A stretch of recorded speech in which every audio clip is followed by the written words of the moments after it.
அவருக்குன்னு இப்போ ஒரு கூட்டம் உருவாயிருச்சுல்ல. இந்த கூட்டம் யாருக்கு? மிளகாப்பொடி வெங்கடேசன், ஆருத்ரா கோல்டு ஹாரிஸு, ராஜசேகர், இந்த கூட்டம். பிரதமரை வரவேற்கிற அமித்ஷா வரவேற்கிற குழுவில் யார் இருக்கா? மிளகாப்பொடி வெங்கடேசன். இதுவாயா பாஜக வளர்ச்சி? நான் பல தடவை சொன்னேன், பாஜக ஒரு சித்தாந்த கட்சி, ஒரு கொள்கை ரீதியான கட்சி. இந்த கட்சியில் தனி மனிதன் வளருகிறார், இது ஆபத்தானதுன்னு நான் பல முறை பதிவு பண்ணியிருக்கேன், உங்களுடைய பதிவு பண்ணியிருக்கேன். ஆனா நீங்களும் இன்னொன்னு சொல்லியிருக்கீங்க, அண்ணாமலை எத்தனை வருஷ கட்சியா திமுக விரல விட்டு ஆடிட்டாரியா அப்படின்னு சொன்னீங்களா இல்லையா? உண்மை.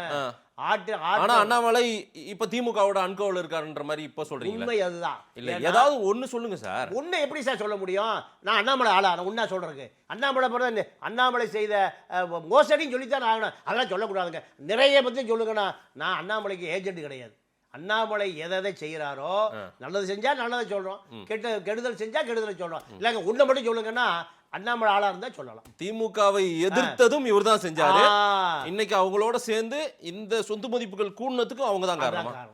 ஓ, ரெண்டு சொல்லித்தான் ஆகணும். இப்ப அண்ணாமலையை பொறுத்த வரைக்கும் மாநில தலைவர் பதவியிலிருந்து அவர் எடுத்த பிறகு இவர் மீது புகார், இவ்வளவு புகாரும் பாஜக தரப்பு தான் எங்கூட்டி கொடுக்குறான்.